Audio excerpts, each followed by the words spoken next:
రావణ్ వీళ్ళందరికి శిక్ష వేశాడని పిచ్చి పిచ్చిగా మాట్లాడాడు. గతంలో కూడా కత్తి మహేష్ అని ఒక పిచ్చి వాడు ఇలాగే వాగితే ఏమయ్యాడు, రక్తపాతం అయిపోయాడు అక్కడ నెల్లూరు చిత్తూరు మధ్యలో. వీడు కూడా ఏదో ఒక రోజు అలాగే అయిపోతాడు.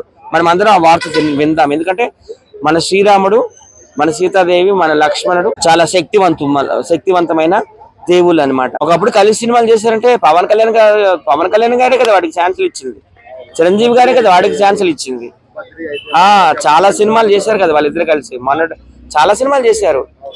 వాడు క్యారెక్టర్ అంత, వాడు బయట శాడిస్ట్, వాడు శాడిస్ట్. వాడి మాటలు పట్టించుకోవాల్సిన అవసరం లేదు. వాడు ట్వీట్ చేస్తే ఎందుకు ఈ జర్నలిస్టులు అందరూ దాని మీద ఫోకస్ పెడుతున్నా నాకు అర్థం అవడలేదు. వదిలేయాడు, ఒక పిచ్చి ఒక ట్వీట్ పెట్టిందని వదిలేయాలి. పవన్ కళ్యాణ్ ఒక సునామీ అనమాట. ఆ సునామీలో ఏదో ఒక రోజు ఇటు కొట్టుకుపోతాడు. పవన్ కళ్యాణ్ ని విమర్శించిన వారు బతికి బయటపడ్డారని ఎక్కడ చరిత్రలో లేదు.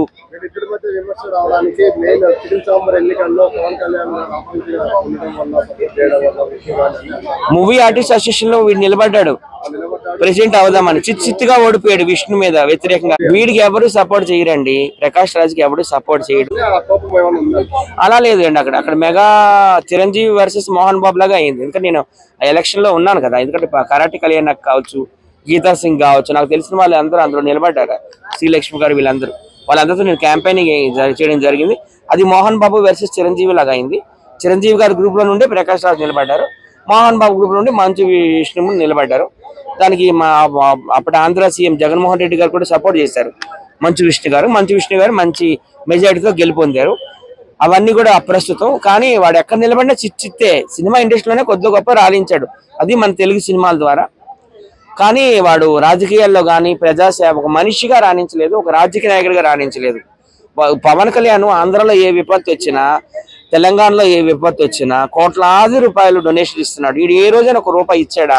వీడికి ఇక్కడ ఏం పని? సినిమాలు వచ్చి చేసుకొని వెళ్ళిపోవచ్చు కదా, వచ్చి ఇక్కడ సినిమాలు చేసుకొని వెళ్ళిపోవచ్చు కదా, లేకపోతే ఒక ఎమ్మెల్యేగా ఎంపీగా నిలబడవచ్చు కదా, ఎవరొద్దు అన్నారు. అంతేగాని మన నాయకులు విమర్శిస్తే ఎవరు ఊరుకుంటారండి? ఊరుకోరు కదా. వాడు ఎక్కడ ఒక రూపాయి దానం చేయలేదు, కావాలంటే రాసి పెట్టుకోండి. వాడు ఎవరైనా ఇస్తే తీసుకెళ్లిపోతాడు. ఇక్కడ మన ఫామ్ హౌస్ అన్ని కొనుక్కున్నాడు షాద్ నగర్ లో, మరి ఆయన ఎవరు ప్రశ్నించరు. వాడికి ఫామ్ హౌస్ ఎలాగొచ్చి అది ఇది అని చెప్పేసి.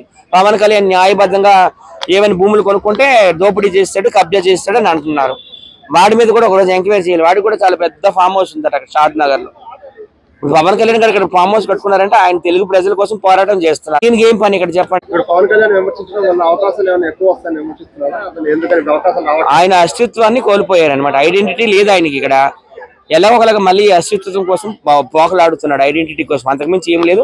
ఆయన సినిమాల్లో కూడా అవకాశాలు లేవు. ఇంకా ఆయన ఈజ్ రిటైర్ అయిపోయారు. మొన్న ఆ మధ్య ఎవరో పప్పుసార్ నాగేశ్వరరావు అంట, నాకు అంత ఇంగ్లీష్ రాదు, పప్పుసార్ నాగేశ్వరరావు ఎలా మాట్లాడాడు పవన్ కళ్యాణ్ మీద, ఈయన కూడా అంత వీళ్ళంతా రిటైర్ అయిపోయిన వాళ్ళు.